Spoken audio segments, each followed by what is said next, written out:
But you don't get to do both.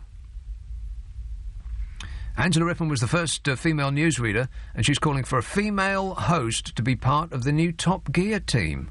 What a weird thing to say. Why would you hire a woman instead of the best person for the job?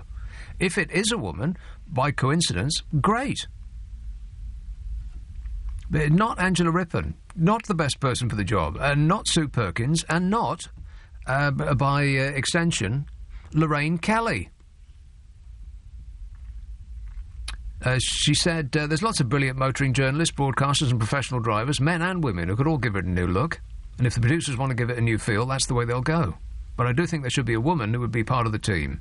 After all, half the drivers on the road are women. Well, yes, she's got that right. But I'll stick my neck out and say that half the people that are fascinated by cars are not women. In much the same way as half of the people who are interested in the minutiae of stereo systems aren't women. Women like what the sound that comes out of them, but they do not obsess about amps.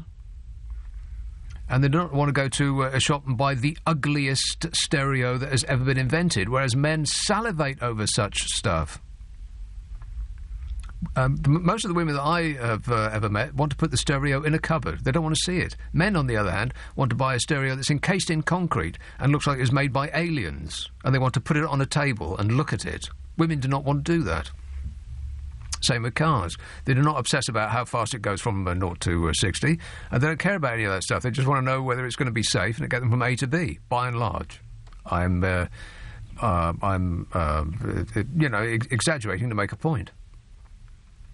Former supermodel and car fanatic Jodie Kidd has also been potentially linked to the role. Well, OK, you can link her, but is she funny? I've no idea. I've never heard her speak.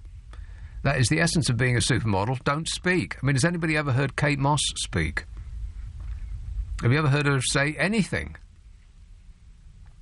It's like the Queen. Just say nothing and look gormless, as though an idea has never flitted across your mind. Look at any picture of Kate Moss. She's got her mouth open, as though she's going,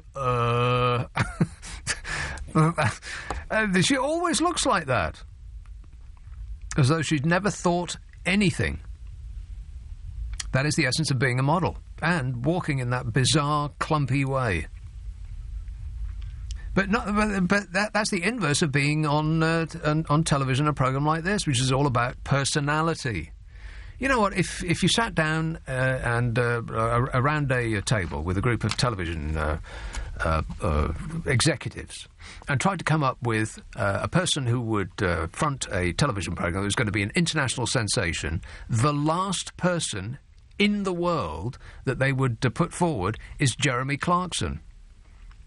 If he hadn't already been on television, there's absolutely no way that an old, fat, ugly man with wooden teeth would ever get on the box. It would never happen. Which is why, they're sitting around thinking, well, what about this person? What about that person? Well, it's the person that you're thinking of the least. In truth, they should just not do it. Put it away. It's over. Forget about it. Move on. Do something else.